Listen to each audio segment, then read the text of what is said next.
Hello students, आज अपना next topic जो हम शुरू करने वाले हैं वो है displacement reaction. But displacement reaction को समझने से पहले बहुत बहुत बहुत जरूरी है कि हम रिएक्टिविटी सीरीज को समझ लें। ठीक है, अब देखो, अगर मैं पीरियोडिक टेबल का बात करूं, पीरियोडिक टेबल क्या होता है वो हमारे आगे आने वाले चैप्टर्स में पढ़ेंगे ही।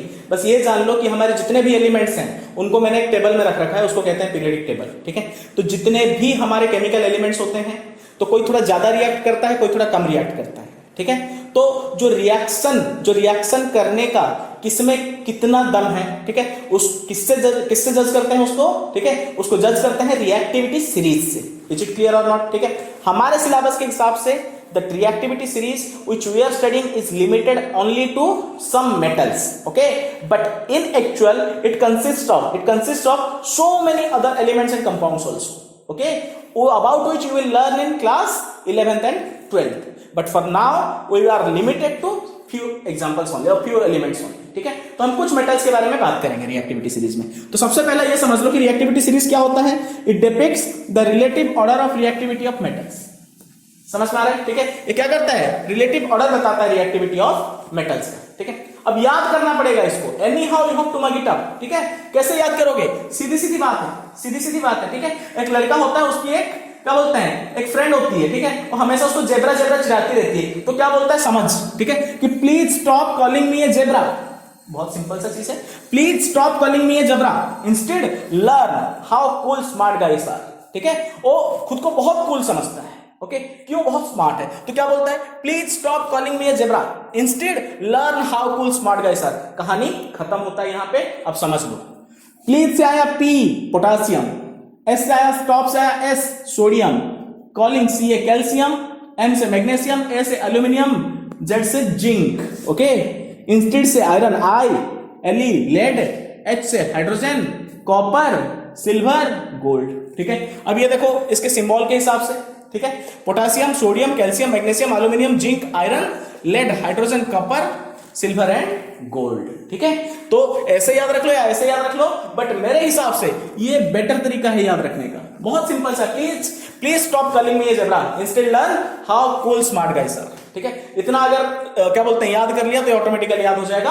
आप तुरंत से उसको लिख के कहीं पे भी आप लिख सकते हो रफ में, एंड आपको पूरा का पूरा याद आ जाएगा कि रिएक्टिविटी सीरीज क्या था। ठीक है, अब ध्यान दो यहां पे। ठीक है, अब क्या होता है कि जैसे इसको देखोगे तो मैंने क्या क्या बताया, रिएक्टिविटी ऑफ मेटल्स। ठीक है, बट एक पूरे के पूरे मेटल के सीरीज में एक नॉन मेटल भी शामिल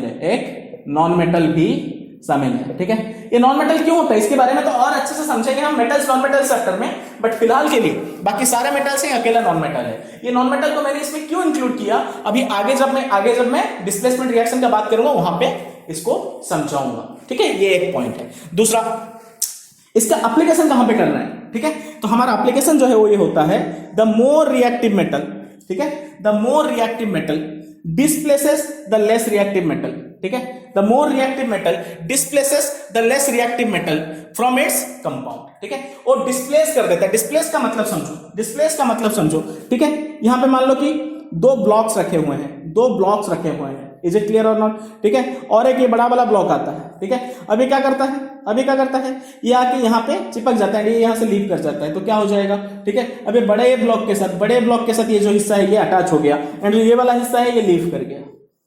क्या आपको समझ में आ रहा है? ठीक है, तो यहाँ पे क्या हो रहा है, दिस ब्लॉक, मान लो कि ये मेरा ए है, ये क्या है, बी है, ये सी है। इज इट क्लियर और नॉट? ठीक है, तो यहाँ पे मैं क्या बोल रहा हूँ, कि ए है, ये मेरा सी है, लीव कौन कर गया, बी लीव कर गया। इज इट क्लियर और नॉट? तो इसमें एक ब्लॉक जो है वो लीव कर गया। ठीक है, एंड ये जो दूसरा है उसको क्या किया, उसको वहां से डिस्प्लेस करा दिया। तो मैं क्या बोलूंगा, A displaced B from the compound of B का कंपाउंड क्या था, बीसी। ठीक है, बीसी के कंपाउंड, जो बी का जो कंपाउंड था बीसी से, वो बी को ही हटा दिया। अब क्या किया, खुद बी की जगह पे आ गया, क्या बना दिया, एसी बना दिया, और बी अलग हो गया। ठीक है, तो अगर ऐसा होता है तो ये कंफर्म है कि ए जो है ज्यादा रिएक्टिव होगा किससे, बी से, बी से। अगर ऐसा नहीं हुआ, मान लो कि बी ज्यादा रिएक्टिव है ऐसे, तो ये रिएक्शन होगा ही नहीं। Is it clear? तो ये रिएक्शन नहीं होगा। ठीक है, चलो इसको नोट करो, फिर अभी डिस्प्लेसमेंट रिएक्शन शुरू करते हैं। चलो अब देखो यहां पे डिस्प्लेसमेंट रिएक्शन क्या होता है, it is a reaction in which more reactive element displaces less reactive element from its compound. ठीक है, मान लो कि मेरे पास एक सब्सटेंस है ए, दूसरा है बी एंड सी, ठीक है। तो ए किस फॉर्म पे होगा? एलिमेंट फॉर्म पे होगा। किस फॉर्म पे होगा? एलिमेंट फॉर्म पे होगा, ठीक है। एंड हम मेटल के बारे में बात कर रहे हैं, तो ये किसको कैसे डिनोट करेंगे? सिर्फ उसके एटम से डिनोट करेंगे, जैसे कि आयरन का Fe लिखेंगे, एल्यूमिनियम का ए लिखेंगे, कॉपर का Cu लिखेंगे, ठीक है। बीसी क्या है? बी एक मेटालिक पार्ट है, या फिर कोई दूसरा एलिमेंट भी हो सकता है, ठीक है। बीसी क्या है? बी एंड सी, बी का एक कंपाउंड है बीसी, ठीक है। फॉर एग्जाम्पल AlCl3, इसको क्या कहते हैं? Aluminium chloride. तो इसमें क्या है? एल्यूमिनियम भी है एंड क्लोराइड आयन भी है, ठीक है। तो यहाँ पे क्या होता है? यहाँ पे क्या होता है? एल्यूमिनियम का 3 होता है, क्लोरीन का 1 होता है, तो क्या होता है? AlCl3 फॉर्मूला बना देते हैं, ठीक है। तो यहाँ पे क्या है? AlCl3। तो AlCl3 क्या है? It is a compound of aluminium. समझ में आ रहा है, ठीक है। तो ये क्या हो गया? BCA कंपाउंड ऑफ बी हो गया, ठीक है। तो अब क्या होगा? ए को जब भी मैं बीसी के साथ रिएक्शन कराऊंगा, ठीक है, ए को मैं जब भी बीसी के साथ रिएक्शन कराऊंगा, और एक चीज भी बता देता हूं, इसमें जो ए है वो तो सॉलिड होगा, क्यों? मेटल है, ठीक है। जो बीसी होगा वो मुझे हमेशा किसमें चाहिए होगा? एक्वस में चाहिए होगा, क्यों? दो सॉलिड रिएक्ट नहीं कर सकते हैं, ठीक है। तो बीसी मुझे हमेशा किसमें चाहिए होगा? एक्वस में चाहिए होगा, ठीक है। अब देखो ये जो कंपाउंड है बीसी, इस बीसी का बेसिकली दो पार्ट होगा हमेशा, ठीक है। एक उसका कैटायनिक पार्ट होगा, मतलब जिसमें पॉजिटिव चार्ज होगा, दूसरा उसका अनायनिक पार्ट होगा जिसमें कि नेगेटिव चार्ज होगा। फॉर एग्जांपल एल्यूमिनियम में आपको पता है कि क्लोराइड आयन Cl- होता है, ठीक है। ये क्लास 9th में भी था, क्लोराइड आयन इज Cl-, ठीक है। तो Cl- होता है, तो एल्यूमिनियम में क्या होगा? 3+ होगा, तो क्या हो गया? Al 3+ 3 Cl-, इसलिए बनाइए 3+ 3- बराबर बैलेंस हो गया। Are you getting my point और नॉट? तो इसमें कैटायनिक पार्ट कौन है? Aluminium is your cationic part, ionic part is your chlorine, okay. तो ऐसे ही मान लो कि बीसी है, तो बीसी में क्या है? Cationic part is your B, ionic part is your C, ठीक है। तो डिस्प्लेस कौन सा पार्ट होगा? डिस्प्लेस कौन सा पार्ट होगा? डिस्प्लेस हमेशा कैटायनिक पार्ट होगा। समझ में आ रहा है? जैसे कि बीसी में कैटायनिक पार्ट कौन है? बी है, ठीक है। तो यहां पे क्या होगा? ए प्लस बीसी में डिस्प्लेस कौन होगा? बी डिस्प्लेस हो जाएगा, ओके। ये देखो बी क्या हुआ? बी डिस्प्लेस हो गया यहां से, and it is replaced with A, okay. So displace कौन हुआ? ध्यान दो, डिस्प्लेस कौन हुआ? Displace B by A. Is it clear और नॉट? ठीक है। तो कौन किसको डिस्प्लेस किया? A displaced B, A displaced B, ठीक है। अब सीधी बात है, ठीक है। ए अगर बी को डिस्प्लेस करने की क्षमता रखता है, ए अगर क्या बोलते हैं, ए अगर आके बी को अपने ही कंपाउंड से भगा सकता है, तो ज्यादा पावरफुल कौन है? ए है। इसका मतलब क्या होगा? A is more reactive than B.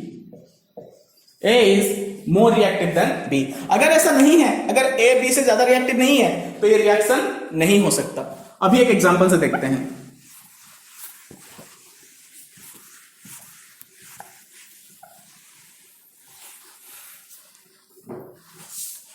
मैं यहां पे एग्जांपल लिख रहा हूं, Fe solid plus CuSO4 copper sulphate, ये एक्वस है। Is it clear? ठीक है। अब ध्यान दो, मैंने अभी क्या बोला था? रिएक्टिविटी सीरीज को याद रखना है, ठीक है। क्या बताया था? Please stop calling me, plea for potassium, please stop calling, ठीक है। क्या बोला था? मी मैग्नीशियम, ठीक है। मी ए क्या था? जेब्रा, ठीक है। Please stop calling me a zebra. Instead मतलब आयरन, इंस्टीड लर्न मतलब lead, learn how hydrogen, okay. Instead learn how smart मतलब सिल्वर, ठीक है। हाउ कूल कॉपर, स्मार्ट मतलब सिल्वर, गाइस आर मतलब gold, that is Au, sorry silver is your Ag, okay. तो ये हो गया तुम्हारा रिएक्टिविटी सीरीज, ठीक है। जो ऊपर है वो ज्यादा रिएक्टिव है, जो नीचे है वो कम रिएक्टिव है, ठीक है। अब मैं देखो किसका ले रहा हूं? Fe प्लस CuSO4, इनका रिएक्शन कराने ले जा रहा हूं, ठीक है। अब देखते हैं, Fe यहां पे प्रेजेंट है, कॉपर यहां पे प्रेजेंट है। यहां पे जो कंपाउंड है किसका है? कॉपर का है। यहां पे दो चीजें प्रेजेंट है, Cu2 प्लस SO4 2-, ये इसका कैटायनिक पार्ट, ये इसका अनायनिक पार्ट, ठीक है। सल्फेट का आपको पता होना चाहिए क्लास 9 से, ठीक है। तो ये मेरा कैटायनिक पार्ट, ये मेरा अनायनिक पार्ट। अब क्या होगा देखो, जब भी डिस्प्लेसमेंट रिएक्शन होता है, जो तुम्हारा मेटल है, जो ज्यादा रिएक्टिव है, वो लेस रिएक्टिव को डिस्प्लेस करता है। कौन सा पार्ट? कैटायनिक पार्ट को डिस्प्लेस करेगा। तो यहां पे क्या बन जाएगा? FeSO4 कैसा होगा? Aqueous, okay. प्लस कॉपर बाहर आ जाएगा, तो ये किस फॉर्म में मिलेगा? सॉलिड फॉर्म में। समझ में आ गया? ठीक है। तो अगर मैं इसका प्रैक्टिकली रिएक्शन कराऊं तो कैसे होगा? देखो, एक बीकर में मैं CuSO4 CuSO4 का aqueous सॉल्यूशन बनाता हूं। CuSO4 एक सॉलिड पाउडर होता है, उसको लाके मैंने पानी में मिक्स कर दिया, तो ये क्या बन गया? aqueous CuSO4। ठीक है, अब इसमें क्या करूंगा? आयरन नेल को डिप करता हूं। Now this CuSO4 is actually blue in colour. ठीक है, ये जो होता है ब्लू कलर का लिक्विड बनाता है aqueous। ठीक है, एंड ये मेरा आयरन नेल है। ठीक है, इसको मैं जैसे ही डिप करूंगा तो कुछ देर बाद ये जो ब्लू कलर होगा क्या होगा?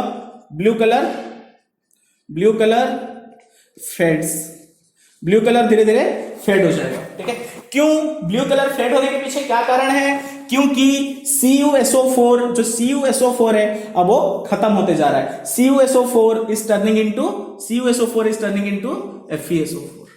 Are you getting my point now? ठीक है, एंड FeSO4 का कलर ब्लू नहीं होता, इसलिए उसका जो ब्लू कलर है वो धीरे धीरे फेड होने लगता है। एंड साथ में क्या होगा? नीचे कॉपर के सॉलिड मिलने लगेंगे, नीचे जो है कॉपर के सॉलिड मिलने लगेंगे, कॉपर के सॉलिड जो है मिलने लगेंगे। ठीक है, तो ये रिएक्शन में क्या मुझे मिल सकता है? अगर मुझे ऑब्जर्वेशन पूछा जाए तो मैं क्या लिख सकता हूं? ऑब्जर्वेशन में पहला लिखूंगा blue colour of solution fades. Okay, why? Because CuSO4 gets consumed। Okay, CuSO4 खत्म होते जा रहा है। ओके, अच्छा, दूसरा क्या लिख सकते हो? Copper solid is formed. ठीक है, कॉपर का जो सॉलिड है वो धीरे धीरे कहां पे? ये भी करके नीचे में प्रेजेंट होते दिखेगा। ठीक है, तो ये दोनों ऑब्जर्वेशन आप यहां से नोट कर सकते हो। ठीक है, लिखो, कुछ और एग्जांपल्स देखेंगे इसके बाद। चलो अभी कुछ एग्जांपल्स है, इनको देखते हैं क्या हो, इसके क्या प्रोडक्ट मिलेंगे, क्या होगा देखते हैं। सबसे पहले ये सॉलिड होगा, ये क्या होगा? aqueous होगा। ओके, तो देखते हैं कैल्शियम क्या लेड से ज्यादा रिएक्टिव है। देखो लेड कहां पे है? यहां पे है। कैल्शियम कहां पे? यहां पे, हाँ ऊपर में प्रेजेंट है। सो ऑब्वियसली कैल्शियम ज्यादा रिएक्टिव मेटल है, तो क्या लेड को डिस्प्लेस कर देगा? हाँ जी कर देगा। तो क्या बना देगा? CaCl2 plus lead. ओके, यहां पे एक चीज ध्यान रखना, क्या मैंने बताया था कि ये कैटायन को डिस्प्लेस करता है। ठीक है, जरूरी नहीं है ना कि आनायन भी उतना ही मिले। फॉर एग्जांपल ये वाला एग्जांपल देखते हैं। ठीक है, यहां पे देखो कैल्शियम है AlCl3। अब स्टूडेंट्स क्या करेंगे? कैल्शियम एंड एल्यूमिनियम को यहां पे चेक करेंगे। ठीक है, कैल्शियम हाँ ऊपर प्रेजेंट है, एल्यूमिनियम देखो, एल्यूमिनियम कहां पे? यहां पे है। So calcium is more reactive. तुरंत से स्टूडेंट्स क्या लिख देंगे? CaCl3 plus aluminium. ये गलत हो जाएगा। क्यों गलत होगा? Try to understand. AlCl3 में दो पार्ट्स हैं। ठीक है, मैंने पहले ही बता दिया था क्या होगा आपका? Al3 प्लस होगा इसमें एंड Cl माइनस होगा। ठीक है, तो ये कैटायन को डिस्प्लेस कर दिया। लेकिन कैल्शियम का जो चार्ज होता है आपको पता है, या वैलेंसी होता है, कितना होता है? 2 प्लस होता है। Are you getting my point और नॉट? ठीक है, तो ये मुझे कितना मिलेगा? कैल्शियम 2 प्लस मिलेगा। एंड Cl का कितना होता है? 1 होता है, मतलब ये -1 होता है। तो मुझे जो कंपाउंड मिलेगा वो क्या मिलेगा? I will get CaCl2। क्या मिलेगा मुझे? CaCl2 plus aluminium. ये बहुत इंपॉर्टेंट है। ठीक है, आपको क्या लेके चलना है? ओनली, देखो यहां पे, only cation is displaced. Okay, thus balance the charge को बैलेंस करते हुए लिखो आप। समझ में आ रहा है कि कैल्शियम 2 प्लस होता है तो इसका कभी CaCl3 नहीं बनेगा, CaCl2 बनेगा। वैसे एल्यूमिनियम का कभी Cl2 नहीं बनेगा, AlCl2 नहीं बनेगा, AlCl3 बनेगा हमेशा। ठीक है, चलो अब नेक्स्ट एग्जांपल देखते हैं। Fe plus ZnSO4। ठीक है, अब देखो Fe ऊपर है कि जिंक ऊपर है? तो कौन ऊपर है? जिंक ऊपर है। ठीक है, तो क्या ये आयरन जो है जिंक को डिस्प्लेस कर सकता है? नहीं करेगा, तो ये रिएक्शन नहीं होगा। ठीक है, लेकिन क्या जिंक FeS और Zn एंड Fe का अगर रिएक्शन करा दूं तो जिंक ऊपर है, सो ऑब्वियसली कर देगा। क्या बनेगा मेरा? ZnSO4 plus Fe। ये सही, इज इट क्लियर? ठीक है, चलो अब आगे कुछ अलग टाइप के एग्जांपल्स देखते हैं। अब देखो Zn है, मैंने यहां पे दूसरा एलिमेंट किसको चूज किया? हाइड्रोजन। अभी तक मैं क्या दोनों को मेटल ले रहा था, अब मैं क्या कर रहा हूं? मेटल के साथ एक नॉन मेटल HCl ले लिया मैंने, हाइड्रोजन क्लोराइड। ठीक है, आगे जाके इसी को हम नेक्स्ट चैप्टर में हाइड्रोक्लोरिक एसिड कहेंगे। ये एक एसिड है। ठीक है, लेकिन फिलहाल के लिए आपको क्या पता है? ये हाइड्रोजन क्लोराइड है, ये एल्यूमिनियम क्लोराइड था, ये हाइड्रोजन क्लोराइड है। यहां पे जिंक प्रेजेंट है। बस हमको देखना क्या है कि क्या जिंक हाइड्रोजन के ऊपर है? देखो, हाँ जी, जिंक हाइड्रोजन के ऊपर है, तो क्या रिएक्शन होगा। ठीक है, तो यहां पे कौन होगा? Cationic part Zn, anionic part chlorine. Zn का 2 होता है, Cl का 1 होता है, तो क्रॉस करोगे तो कितना हो जाएगा? ZnCl2।